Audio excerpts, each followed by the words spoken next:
And we're live. All right, so this was the topic I wanted to talk about in mind, and that is education. Why do we take education?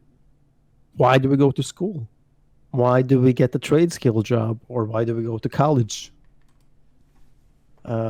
Let's start with your Yeah. views, Alexander, because you are currently taking a master's degree in German and culture, something like that. Yeah, intercultural studies.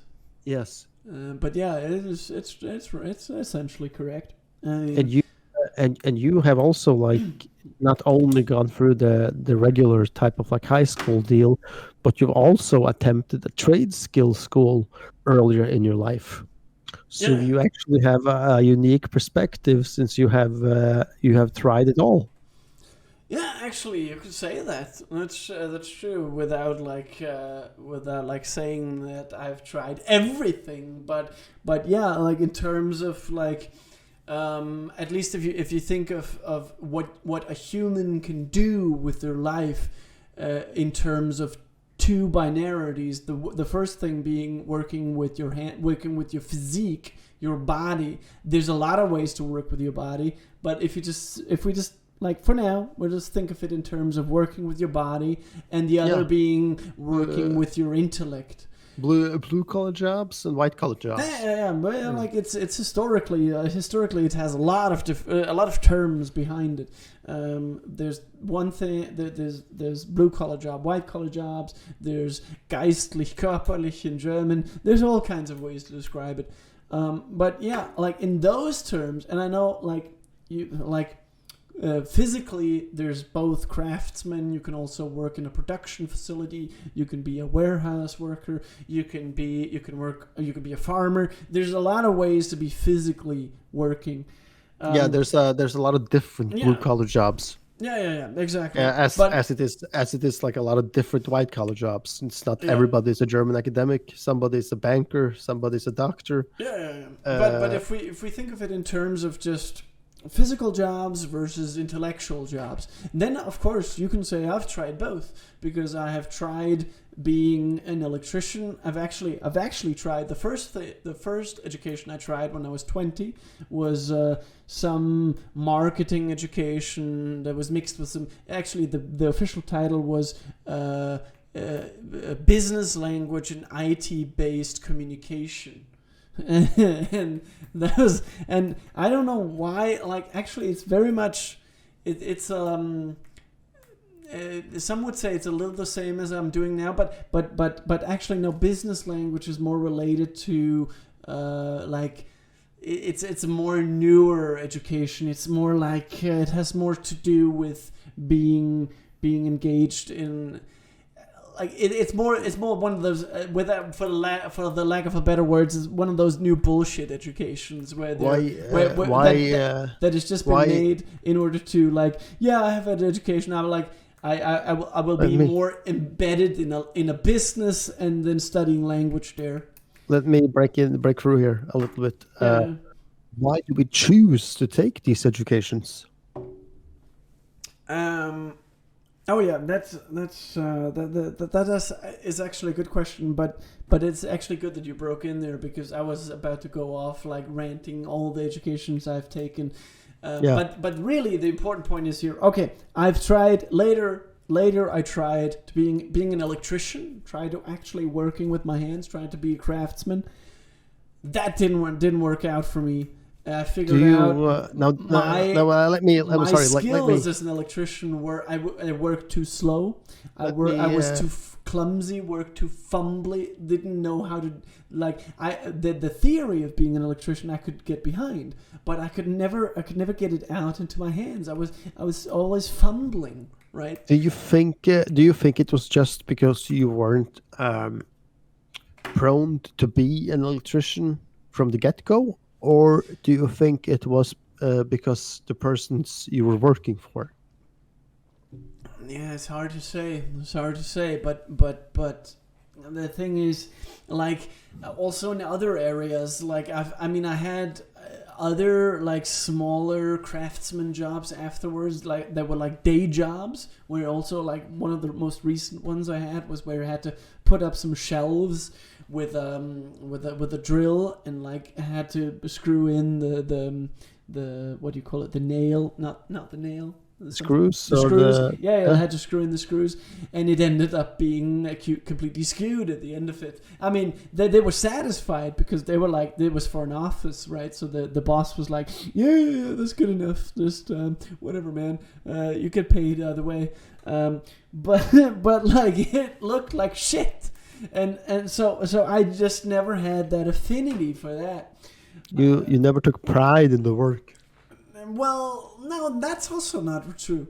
Like, I actually, after I was done with it, and also when I was an electrician, I actually fucking tried to do the best I could, and actually there was after I worked in we had something called a basic process, like that was half a year where you like learned how to, like, you remember when I was in the stand. We called it the FAP stand because it was so stressful. That has nothing to do with fapping, but it's just it's like, you could also call it the stress stand, like a place where you like make electrical installations so that it be like kind of like you get the feeling of how it is to work with it without actually working in the real world. Yeah, like a torture instrument. Yeah. But even there were like small success moments where you were like, I figured this out, and now this actually works. And at the end of it, I actually got it to work. I mean, it was like, it was hanging and it was a shoe, and it definitely would not have satisfied the high customer demands of Danish society in terms of what is expected of electricians in Danish society. But it worked, kind of. And I actually felt good about that. I felt proud about that. And then I was like, then I can apply to a master's. Like to what do you call it? An electrician who is just gonna hire me as an apprentice, and then I can then work for him. And for the first month and for the first 2 months, it was actually a really satisfying job, until he then started to pick at those little things that I couldn't do properly because I wasn't efficient enough. I wasn't fast enough. And one of his partners, actually, I was working with him at some point, and he was actually a little bit like what do you call it? Maybe he had a little bit of ADHD. Like he was constantly moving, right? And attention disorder. Yeah, and he was like, at some of the last trips that I was working with him on, he was actually standing there with his hands, with his arms crossed over his hands, and he was like looking at me all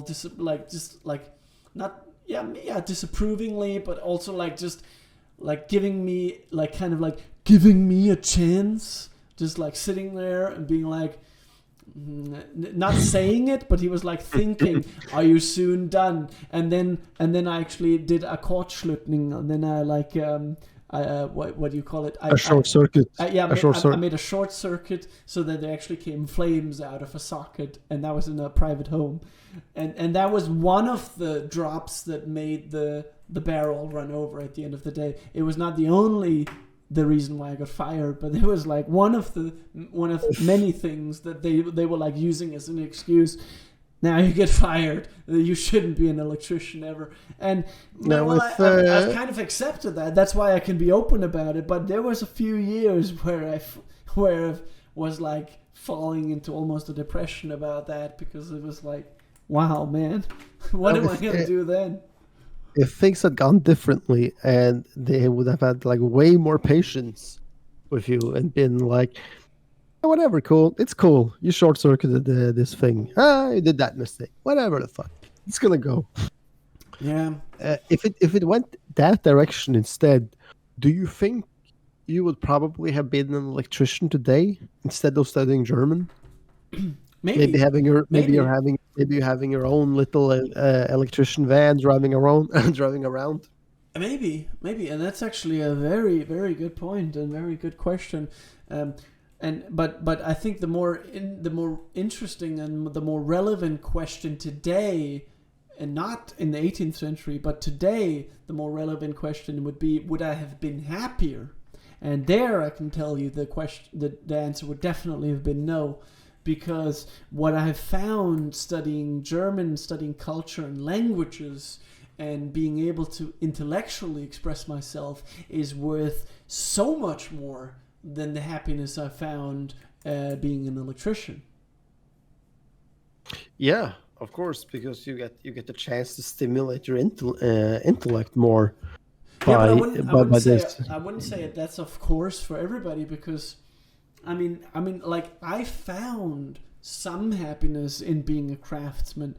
Yeah. But because I also have this very intellectual side, then I think maybe if I had stayed the electrician course, maybe I would have suppressed that intellect too much, and maybe at age 40 I would have fallen into a much deeper depression, because I would have felt like, well, there is something that I can do more than this. But then again, you also have to think about that there's other people, there's real craftsmen. I mean, I wouldn't, by no means would I consider myself a real craftsman. Because they're, like, for instance, I have two cousins who are, one of them is a roof taudecker. Roofer. Yeah, a roofer, and the other one is just like working for my uncle. He doesn't really have an education. He's just like helping my uncle out with stuff. But he's also he's even that younger cousin of mine. Even he is much better at, like, even screwing in, even making a basic, like, those shelves that I put up. If he had to do that, they would have been perfectly centered, perfectly aligned, even though he doesn't even have a craftsmanship education. If I were to go like my entire route again, and like turn back time to when I was 18, 19, or even before that, 16 even, I should have picked a trade skill education. And the reason for that is something that we have also talked about before, that some people have a lot of difficulty navigating these murky waters of the job market. And I feel like I am definitely one of these people who have an issue like navigating these murky waters. Yeah. But I also don't get along very well with this kissing ass culture, you know. Yeah. Which is a lot when I did work as in an office position in this construction company. This ass kissing culture is something I could never get behind. Yeah, this overly friendly. This always putting up a fake smile. Exactly. In order to get through the day. And the confusing part about that is sometimes it is actually true. Sometimes the people that smile are actually happy. And, but most of the I don't know if most of the time. I think most of the times it is just because they feel like they have to smile. Yeah. Especially especially if you go down to the grocery store, for instance, and the cashier says, "Hey," and then you say, "Hey." And then that's it. That doesn't go. And then you say, like, "Do you want a receipt?" "Yeah, thank you. Have a good day." It doesn't evolve. It doesn't evolve into any intelligent conversation. No, that is an alienated conversation that is actually just based on norms, just very, very linguistic norms. Like very actually, an AI would be able to analyze the pattern of that interaction and be like, yeah. The cashier says this, you say this. The cashier said this, and that's it. There's no more to it. Because it is just like, hey, receipt, hey, receipt. Yeah. That's it. It is those two words, right? And actually, on its face, it's actually good, because that is on a fundamental human level what we want, because we want to be greeted by another human who takes interest in us. But the problem is, because they're saying hey to like 1,000 people every day, then it just comes off as robotic. So that's where we have to make the distinction. The reason why they say it is because they want to they want to provide the dopamine to their customers, because they know the customers are humans. It would be different if the customers were robots, because you don't have to greet a robot, right? I think like this is like probably one of the jobs that will be replaced by AI in the near future. No, that actually, and this is not just me. This is one of my favorite leading philosophers in Germany, Richard David Precht, who actually also talks about that. They actually made it's called Lanzenprecht, but this is only if you know German. But they made a 3 whole episode. Actually, they made far more than that. But I've listened to 2 episodes recently where they talk about the future of work and employment. And also, Richard Precht is a big what do you call it? Vorteiler, speaker. Big defender of the idea that the future will actually have a universal basic income. And I think we've talked about that before, where you are basically, and now I know a little bit about it because I just listened to the episode recently, where the government unconditionally pays everybody that is not a foreigner, that has a Danish passport, or in Germany that has a German passport. That has some reasons, because if we do this with immigrants as well, then the whole welfare system will collapse. But if everybody, the future will be about everybody with a German passport or everybody with a Danish passport will get this standard amount of money paid out. Regardless of how much money, even millionaires, even if you're a millionaire with $10 million a year, then you will still get paid out like this certain amount of money. And the interesting thing is this amount has to be more than the cash help. You know, in Denmark it's Kontanthjælp, in Germany it is Hartz IV. Definitely, because you need to have buying power with the money. Yeah. If you were only getting the minimum thing that you're talking about, the cash help, you can't really buy a lot. And if you can't really buy a lot, then you can't really affect the GDP or the national economy very much. Yeah, but the interesting thing is, why is this going to be a future? And politicians are actually discussing this. And the interesting thing is, why is this going to be the future concept of society? It's because AI is replacing jobs so much faster than the human population is declining. Yeah. So there's so much more human. Basically, it comes down to this: there's so much more humans then there are jobs available. I mean, there will still be need for craftsmen. Exactly. That's why what I was going to get back to, by the way, eventually. Yeah. That's another reason why I would wanted to take a trade skill education when I was 16 instead of going the other way. That is because it is jobs that will never vanish. There will always be a need for carpenters. There will always need a need for HVAC guys and electricians. It's not just craftsmen though. It is also I can pretty well remember all the areas of jobs that they talked about on the Lanzenprecht podcast. And that is craftsmen, nurses, people in elder care, because nobody wants to be taken care of when they're 70 or 80 by a robot. We still need those humans that come in, that touch you. I mean, like think about it. Also, doctors, neurosurgeons, people that take care of the kids, pedagogues. I think people in the kindergartens that take care of children. People that basically have human skills, that dealing with humans, where the people that are being served want to be taken care of by humans and not robots. Those jobs are secure in the future. And why? Because nobody wants to be treated by a robot, and nobody wants to be touched by a robot that is just maybe you can do something with the like prosthetic artificial skin or something that like simulates the touch of a human. But think about this, man.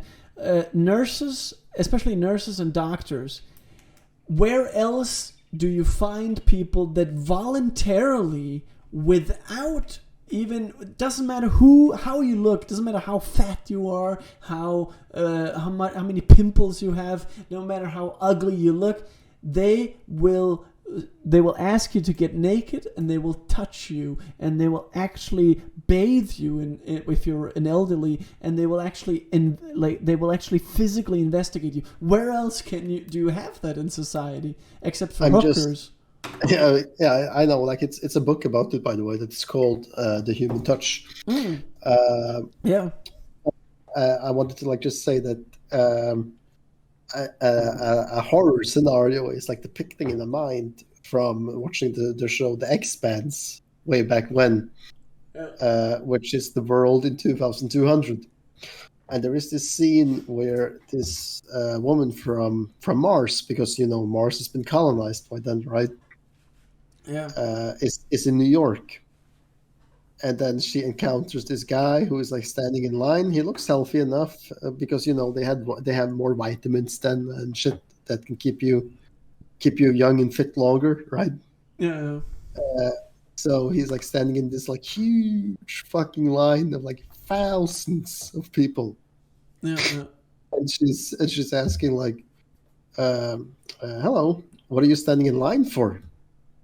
I'm in line. I'm in line for an education. What sort of an education? An education to become a doctor. Okay, cool. Wow. How long have you been standing in this line? 50 years. Yeah, but I can testify to that because I have I'm living together with a roommate currently who's studying medicine on her 4th semester, and she's I'm not going to mention her name, but she's studying anatomy right now, and she's like stressed as fuck, reading 12 hours a day including weekends in order to simply learn all the shit that is going on. And by the way, she also has dyslexia, so that doesn't make it any easier.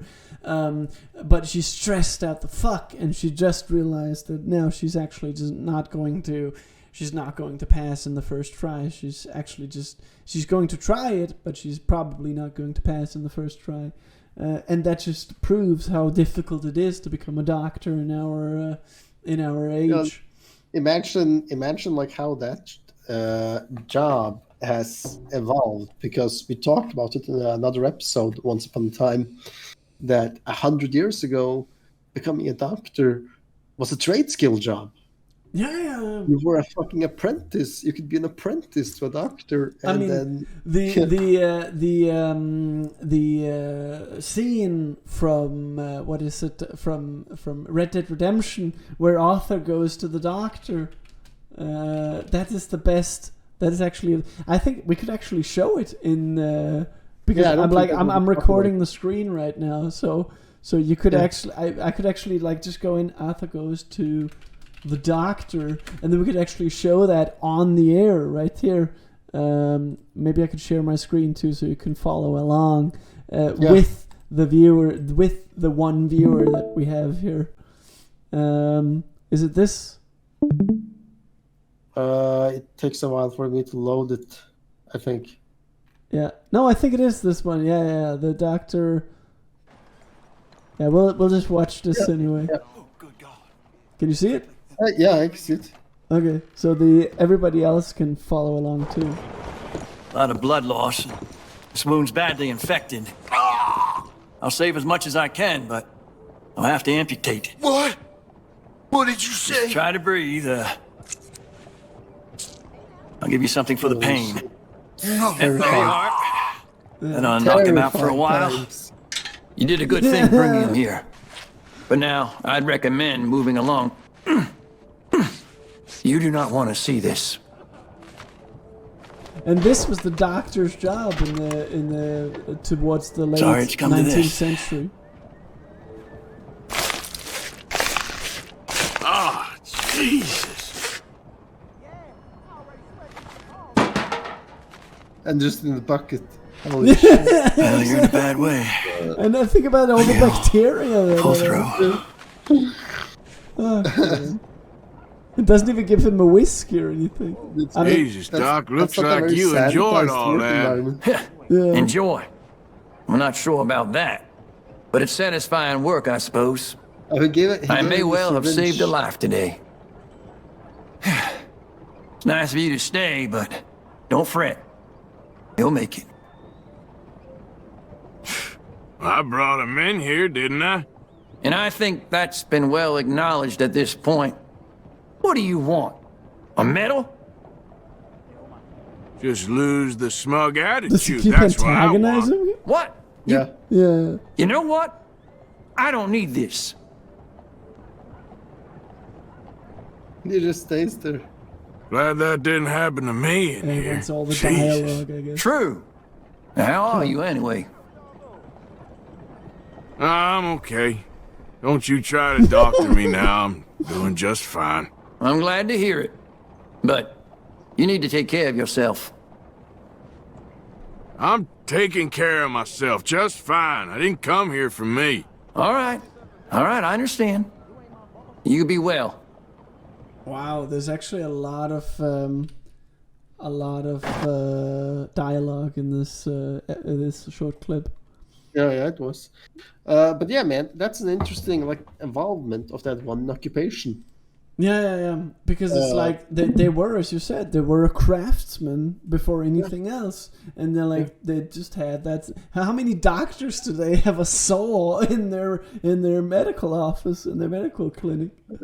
But I can imagine it, like how much need it would have been for those guys in the U.S. Civil War, Yeah. where there was like a shit ton of amputations from gunshot wounds and cannon.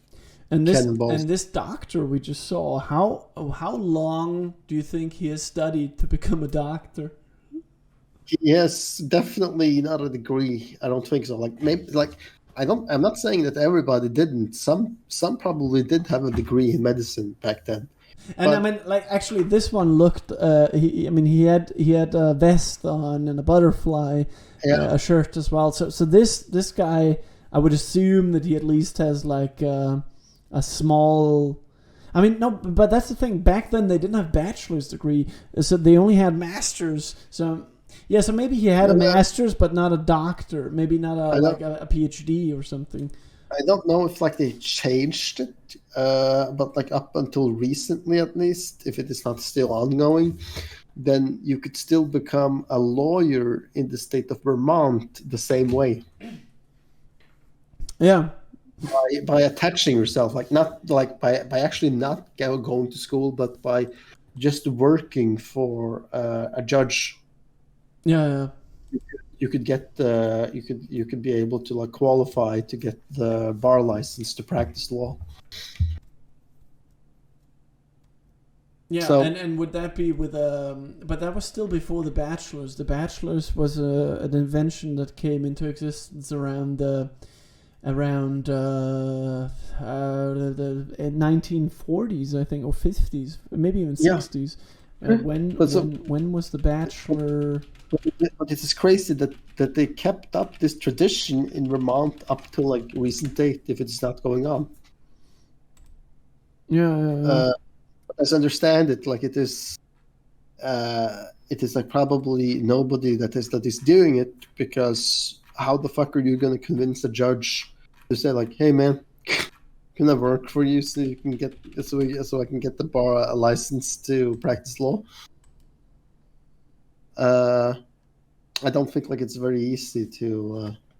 Oh, interesting. Okay, so in Denmark, the bachelor was actually reintroduced in 1993, but it was abandoned in 1775. So before 1775, they had a bachelor's degree. Then it was abandoned, and then it was reintroduced in 93, my birth year actually. Yeah. But that was actually the Danish cultural minister Bertel Haarder, who I've actually seen in a lecture. who actually reintroduced it. So thanks to him, I do hold it. You and I do both hold a degree, thanks to good old battle order. Nice. Well, I don't actually know in Norway who introduced it in Norway. I have no clue, man. You gotta Google it. Yeah. But I know that in 1960s there was no problem getting a law degree because there was a need for lawyers. Yeah. I was going to say that like the way I wanted to end this episode with was that if we are waging trade skill education versus academic profession educations, I would favor trade skill. Yeah, but that depends on who you are. Understand me, yes, but understand me correctly when I'm saying that. And I'm saying that because with a trade skill education, you have a job when you get out, right? Either with your own company as the trade skills man, or by working for somebody, right? Most likely the dude you were an apprentice for. When you are taking an academic profession, you are in no way given the same, security. And you also that's just because we're at a point where there's a lot more.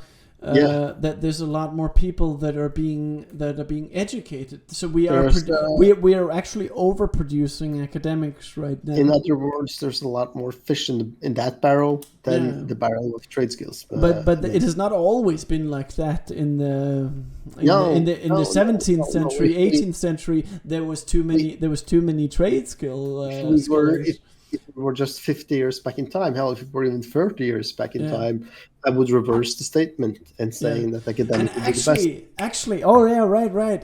My homie philosopher Richard Brecht, he would actually agree with you on this because he was just on one of the podcast about work that I was just listening to.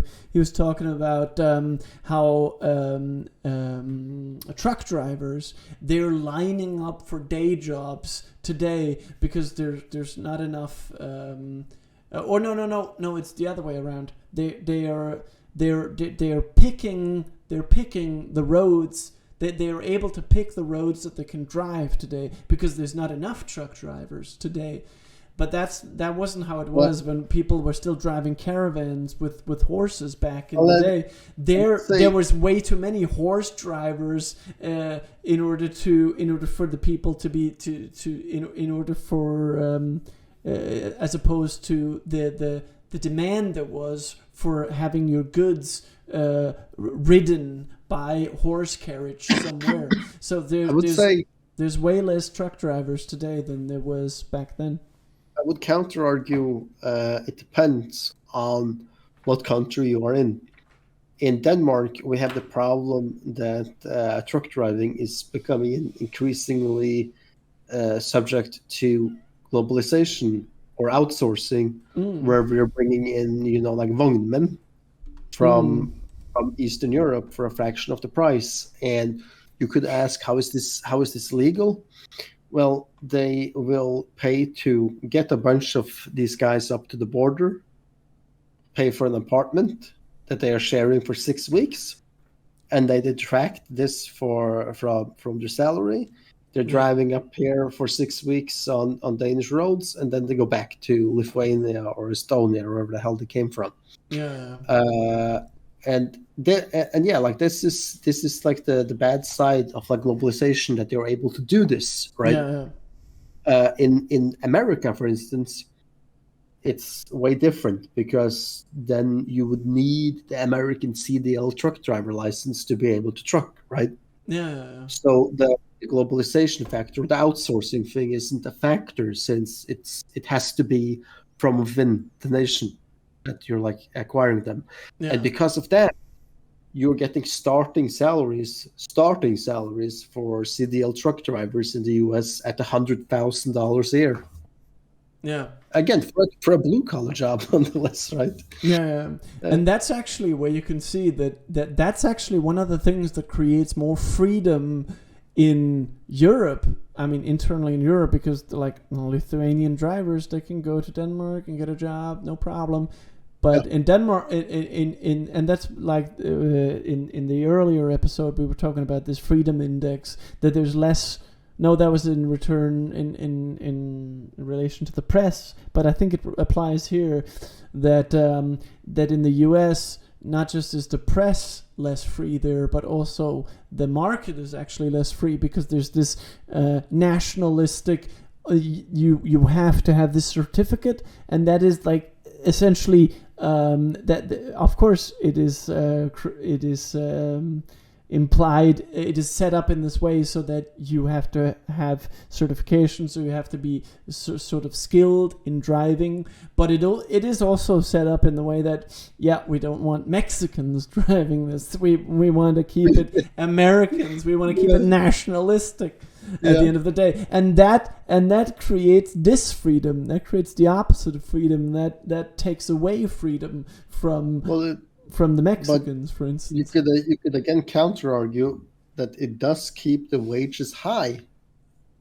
Because it restricts certain people from getting the jobs, and then it becomes a much more specialized job, and then of course you can also pay that unique job more money. You see what country has had a huge issue of this is England. I don't remember if you were paying attention to the news at the time. There's so much overstimulation going on in the society that I don't. There's so much stuff I can't follow up with. Like right after like Brexit, and they were like officially out of the union, right? Brexit, I can remember. But like what happened in the aftermath of this is that all the truck drivers in England went home to Poland and Estonia, Lithuania, and stuff, right? Yeah. And the problem was that they had been driving over in England for £10, £12, £15 an hour for nothing. Yeah. So all of a sudden, now there is national Brits that are going to take truck driver jobs, right? But nobody in the truck driver companies are going to pay more. They're like, we're not going to pay more than this 10 quid an hour. So so it was like a total stop in truck driving traffic. Nobody wanted to take these jobs because nobody wanted to drive trucks for slave salaries, right? No, of course not. And it went so bad that they needed to bring the fucking military in to deliver fuel to gas stations. Wow. Yeah. That's insane. So that is the absolute downside to globalization and outsourcing. Yeah. I agree. There's a lot of downsides to globalization. In a way, it's actually globalization. Even though we always think it's creating more freedom, it in many ways it's actually limiting freedom in a big way too. Because you could say that you give one job away to somebody, you're taking it away from somebody else. Yeah, definitely.